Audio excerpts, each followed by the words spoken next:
Voltamos com a nossa conversa com o editor de livros Pedro Henrique Alves. Bom, Pedro, para a gente voltar e arrematar o assunto do bloco anterior, eu queria que você contasse aquela história engraçada que você falou que tinha da sua infância, sobre literatura pra gente.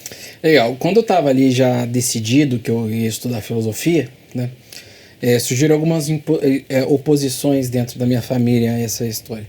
Na verdade, eu cheguei a cursar o mais próximo do que minha família aceitava socialmente ali na minha vida familiar era direito, né? Porque eu tinha uma tia advogada, mas os outros tios meus tudo cursaram coisas relacionadas a voltadas a exatas, né? Engenharia e coisa e tal. Ou trabalharam diretamente com um técnico, né? Como técnicos nas indústrias aqui da região. E eu lembro que uma vez eu estava em casa, tinha um tio meu lá, e eles estavam meio que querendo me forçar a fazer o Senai, querendo me forçar a ir para essa área e tudo mais. E eu já estava perdendo a paciência e tudo mais. E eu acho que eu também usei um termo que poderia ser pejorativo. Eu hoje entendo o porquê aconteceu o que aconteceu. Mas em um dado momento daquela discussão, eu me exaltei e falei, olha, eu não quero ser peão de fábrica. Eu quero estudar filosofia. Eu já tinha decidido isso para minha vida. E quando eu falei que eu não queria ser peão de fábrica, esse meu tio, que era peão de fábrica, se exaltou, porque eu acho que ele encontrou nessa palavra peão de fábrica um termo pejorativo, mas que na minha cabeça não era, né? E ele levantou, foi para cima de mim, aí teve que segurar ele e tudo mais. Mas por que para contar isso? Para contar que era uma coisa realmente fora do comum na minha família, se pensar que estudar filosofia. Eu lembro que para falar que eu não fui apoiado, eu fui apoiado pela minha avó. A minha avó, que foi a mulher que me criou, eu acho que ela entendeu que se eu queria mesmo, eu deveria cursar aquilo, né?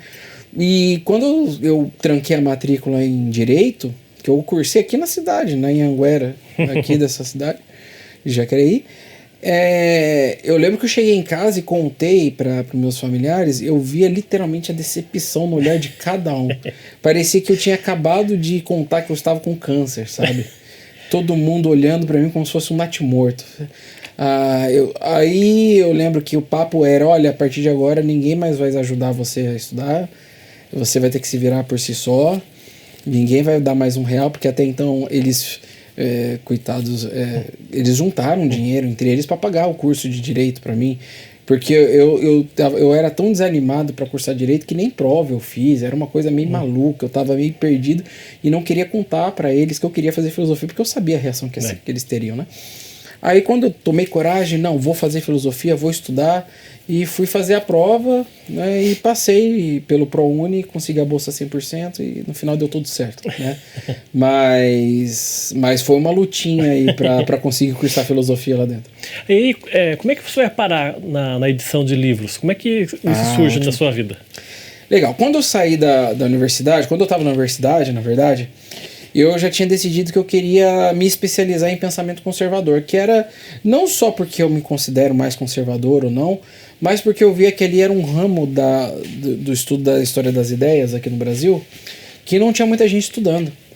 Então eu achei muito promissor, talvez a academia se interessasse daqui a alguns anos, ledo engano, né? Continua não interessando, mas eu achei que isso era uma possibilidade.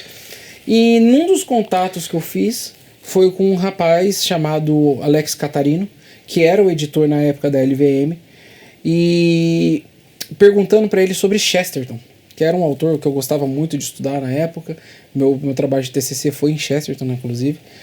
E ele me indicou várias leituras paralelas a Chesterton e etc. E depois de um determinado momento a gente manteve o contato e ele fez um convite. Você não quer ser editor assistente aqui na LVM? E eu já era apaixonado por livros, né? A minha paixão pelos livros, como eu contei para vocês, começou antes da universidade, antes de tudo isso. Então eu já tinha minha biblioteca, uma boa parte da minha biblioteca, já tinha comprado muitos livros, já tinha lido muita coisa. E quando surgiu a possibilidade de trabalhar com livro, eu falei assim, cara, é isso, né? Por que não juntar o útil ao agradável? Talvez aí esteja. E veja, a edição de livro no Brasil graças a Deus, ainda não é muito academicizado, sabe? Ou seja, as pessoas, quando você fala sou editor de livros, ninguém vai lá buscar o seu Lattes para você ter uma graduação em edição de livros, se você tem doutorado em edição de livro. Eu falo que graças a Deus, porque quando a gente começa a editar livros, a gente percebe que as funções e as demandas de um intelecto capaz de fazer uma edição de livro vai muito além do que qualquer categorização. Você precisa ser quase uma mini enciclopédia para ser um bom editor, né? Além das técnicas de edição. Então, quando ele me chamou, eu, cara, vou sim, com certeza. Aí em poucos meses eu cheguei na LVM, fui muito bem recebido e estou lá até hoje. Hoje ele felizmente já não está mais com a gente, lá na LVM, mas ele que abriu as portas e sou extremamente grato até hoje por isso. E conta pra gente, pra quem não tem essa noção, né? O que faz um editor de livros? Como é que é a sua rotina de trabalho? Eu vejo que você tem quando você posta nas suas redes sociais umas partes lá do seu local de trabalho, pilhas de livros todo lugar. Como é que é a rotina? Isso é bem engraçado. Eu lembro que quando eu via alguns editores antigos, que eu já tinha lido biografia, coisa e tal, e via aquelas fotos de um monte de livro empilhado em volta em mesa, eu falava assim, cara, isso aqui pra mim, eu acho que ele fez pra tirar foto. Não deve ser desse jeito tão bagunçado. Isso aqui é simplesmente gourmetização da profissão. Tô eu hoje lá rodeado de livro e hoje eu percebo que não é gourmetização. Realmente as pilhas se amontoam sem você querer, né? Parece que os livros vão subindo do seu lado sem você perceber. Pois bem, o que um editor de livro faz? Por incrível que pareça, é muito difícil responder essa pergunta, cara. Toda vez que me fazem, eu acho que eu dou uma resposta ligeiramente diferente. Mas para resumir, o editor de livro é uma espécie de administrador de uma obra que chega nas mãos dele. Por que um administrador? Porque eu penso que um administrador ele tem que saber todas as etapas, não pensar que agora numa indústria qualquer. Um bom gerente, um administrador, ele tem que saber como é que funciona todo o processo. Desde quando chega a matéria-prima até a hora que sai o carro pronto. Ele tem que saber como é que se dá cada processo do livro e ele tem que conhecer um pouco de cada processo. Eu defino o editor como esse cara que conhece um pouco de cada processo, mas ao mesmo tempo que conhece pouco, ele conhece profundamente cada processo. Então, um editor ele é basicamente um administrador do livro. Vamos supor que você me manda uma obra. Eu pego essa obra, analiso ela, vejo se ela tem potencial para a editora, dentro da linha editorial da editora que a gente está trabalhando. E depois que ela é aceita, eu coloco ela numa espécie de produção mesmo, que vai para... Se a obra for estrangeira, vai para a tradução. Depois a tradução vai para uma preparação textual, que é basicamente uma leitura, colocar o livro dentro de uma linguagem adequada para o nosso país, né, dentro das nossas normas da BNT e etc. Depois vai para uma revisão ortográfica e gramatical para tirar erros mesmo. E por fim a gente faz uma última leitura, aí sim, é o caso o editor faz uma última leitura e ele analisa todos os processos anteriores, ou seja, tradução se houver, preparação textual, edição, revisão ortográfica e gramatical, e ele faz a última leitura percebendo se há algum tipo de erro ali de construção estrutural, de revisão e assim por diante, até que o livro vá para diagramação e seja impresso. Então você percebe que o editor ele é uma espécie de gerente de projetos. Está no processo em todo ali praticamente. Ele é o cara do projeto. Né? É ele que gerencia. Se a tradução sair ruim, ele que escolheu o tradutor, então a culpa é dele. Se a preparação for ruim, quem escolheu o preparador foi ele, quem analisou o trabalho do preparador foi ele, assim por diante. Né? Ele é o dono do projeto, resumidamente. Mas por que eu falo que o trabalho do editor, eu acho que ele é o mais difícil, ele é um dos mais difíceis? Porque o editor, ele não basta ser um bom técnico do livro. Por isso que eu falei para você que, graças a Deus, isso ainda não é academicizado. Porque, vamos pegar o meu exemplo, a editora LVM, no qual eu trabalho majoritariamente, publica livros de tendência mais liberal e conservadora, na linha de história, filosofia, economia. Eu preciso ser um pouco de estudioso de cada uma dessas temáticas dentro dessa visão.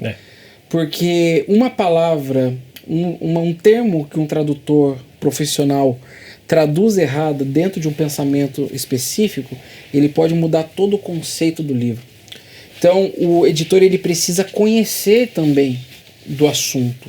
não é só ser um técnico do trabalho, ele precisa ser um intelectual daquilo que ele está fazendo.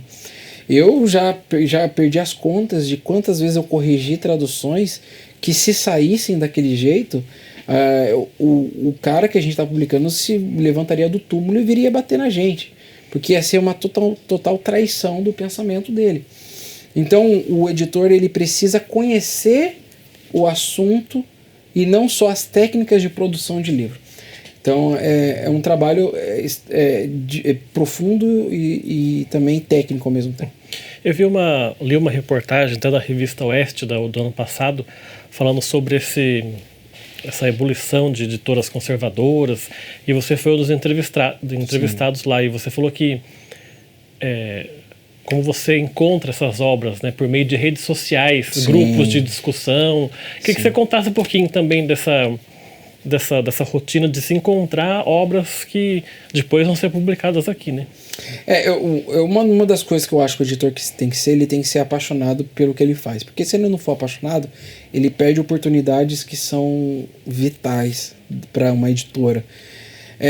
Eu não sou editor só na hora que eu sento para trabalhar, eu sou editor o tempo todo, eu fico pesquisando livros, porque eu gosto disso, eu gosto de ler, eu gosto de encontrar obras e tudo mais. Então, tem histórias assim, interessantíssimas de como eu encontrei livro. Uma vez eu encontrei um livro entrando para tomar banho, e eu recebi uma notificação de uma rede social que eu sigo, que é norte-americana, chamada Goodreaders, de uma obra que estava saindo naquele momento, e a Goodreaders me recomendou. Então, por conta das outras leituras que eu tinha feito em inglês, chamava Defender of the West, desculpa, do Raymond Ibrahim, que a gente lançou depois como Defensores do Ocidente, dentro do Clube Ludovico. E se eu tivesse ignorado aquela notificação, se eu tivesse pulado aquela notificação, esse livro não teria saído no Brasil. Você entende como é que a linha é extremamente tênue? Se eu tivesse ido tomar banho talvez mais cedo ou mais tarde, eu não teria visto a notificação. Então, mas por que isso aconteceu? Porque eu propiciei um ambiente para isso acontecer. Eu estou dentro de uma rede social de livros, eu estou dentro de fóruns de debates, eu pesquiso por mim mesmo, eu fico atento a podcasts norte-americanos, os agentes que eu já fiz negócios me recomendam, eles sabem dos meus gostos editoriais, eles me recomendam, e isso é 24 horas. Eu já encontrei livros, teve uma outra vez, por exemplo, que eu estava ouvindo um podcast do Jordan Peterson, e o Jordan Peterson recomendou um livro de um autor chamado Jonathan Haidt, e a gente publicou o livro dele por conta dessa indicação. Eu lembro que eu estava até explicando uma vez num curso que eu dei, que a indicação dele durou 7 segundos. Se eu não tivesse prestado atenção naqueles 7 segundos, a obra não ter sido lançada no Brasil. Então o editor, ele realmente tem que estar 24 horas atento, porque talvez o best-seller que a editora esteja pesquisando, ou o ótimo livro, o livro sensacional que tem um público no Brasil esperando essa obra, talvez ela vai durar 7 segundos num podcast, e você tem que estar atento ali para encontrar. E nesse tempo todo que você trabalha na LVM, tem algum livro que veio de fora, que você hoje vendo se orgulha, conseguir trazer esse livro para cá, por conta desses acasos mesmo, de você receber alguma informação, ou assim, tem? Tem 2 livros que foram muito marcantes para mim. O primeiro livro chama A Cultura Importa, Culture Counts, do Roger Scruton. Eu li esse livro, eu não me recordo agora bem a data, sendo bem sincero para você, mas eu acredito ali que por volta de 2017, eu acho que seja por volta disso. E na época, eu não trabalhava na LVM, né? E eu lembro que quando eu terminei aquele livro, eu falei assim, cara, que livro bizarro de bom. Eu queria, na época eu não era editor, eu não sabia como é que funcionava, eu comecei a traduzir o livro por mim mesmo, e eu queria soltar isso na mão dos outros. Eu falei, cara, lê isso aqui. Para o que você está fazendo agora, para de comer, para de fazer o que você tiver e leia esse livro. Leia A Cultura Importa. Eu ficava falando para a galera, e aquele livro mudou aquele livro especificamente, ele me acalmou daquela questão que eu estava falando para você, puxa, eu passei já esse tempo todo dentro da academia e não vou seguir carreira, né? não vou conseguir, eu vou trabalhar com o quê? Eu vou morrer vou morrer fazendo o quê, né? Eu estava muito com aquela crise ali, pressões da minha família, etc. E quando eu li aquele livro, eu falei assim, cara, a cultura é muito mais que a universidade. A cultura está embrenhada dentro da nossa mente, dentro da nossa vivência, da nossa postura, da história de um país. A cultura não depende da academia para existir. Então eu posso ser um intelectual, eu posso ser um pensador, eu posso ser alguém importante sem estar na universidade, porque aqui no Brasil nós temos essa hierarquização. Se você não tem um Lattes completo, você não pode ser um pensador. Não tem como, é um crime absoluto. Então aquele livro me acalmou, mas o livro vai muito além disso. Isso é só uma das coisas do meu aspecto pessoal. E um outro livro que eu trouxe, que eu acabei de citar, é o Defensores do Ocidente. O Defensores do Ocidente, quando eu peguei esse para ler, eu tive medo de que ele já tivesse sido negociado, porque ele já tinha sido lançado por uma outra editora aqui no Brasil chamada Vida Editorial. E eu saí correndo para comprar esse livro. Eu falei assim, cara, a gente precisa trazer esse livro para cá. E basicamente esse livro ele mostra como na Idade Média o Ocidente já tinha sido ameaçado por culturas diversas e como o Ocidente teve que reagir depois que todo mundo achou que o leite já estava derramado, né? As invasões muçulmanas da Idade Média. E isso, a reação do Ocidente e, por consequência, tudo aquilo que nós chamamos hoje de liberdade, de democracia, de tecnologia, de avanço social, isso só aconteceu porque pouquíssimas pessoas entre aspas, porque quando a gente vai falar do exército cruzado, são enormes, né? Mas eu falo da iniciativa. A iniciativa de conscientização do Ocidente foram feitas por pouquíssimas pessoas. E foram feitas por pessoas específicas que tiveram a coragem de levantar o dedo e falar assim, opa, tá errado, isso aqui tá errado e vamos lutar para consertar isso. Então esse livro trouxe esse aspecto da história que eu sempre achei que foi extremamente ignorado. Eu falei assim, cara, por que ninguém conta uma história dessa? Que o Ocidente já foi salvo por poucas pessoas que tiveram a coragem de se contrapor a uma corrente, né? Então, e esse livro explica isso, traz essa biografia, etc. E quando eu terminei de ler 40% do livro, nem fui mais do que isso, eu saí desesperado para achar o agente, que eu nem sabia quem era, fui mandando e-mail para meio planeta para encontrar. No final, eu encontrei o e-mail do autor, e eu cheguei basicamente para o autor, pelo amor de Deus, não manda esse livro para ninguém, eu quero esse livro, etc. E a gente publicou esse livro. Eu até fiz um elenquei com quais eram os melhores livros daquele ano. Eu coloquei ele lá em cima. Para mim, esse é um dos melhores livros que a gente lançou de todos os tempos. Assim. Tá certo. Vamos fazer então mais um intervalo aqui no nosso programa. O Gente em Destaque volta daqui a pouco. Até já.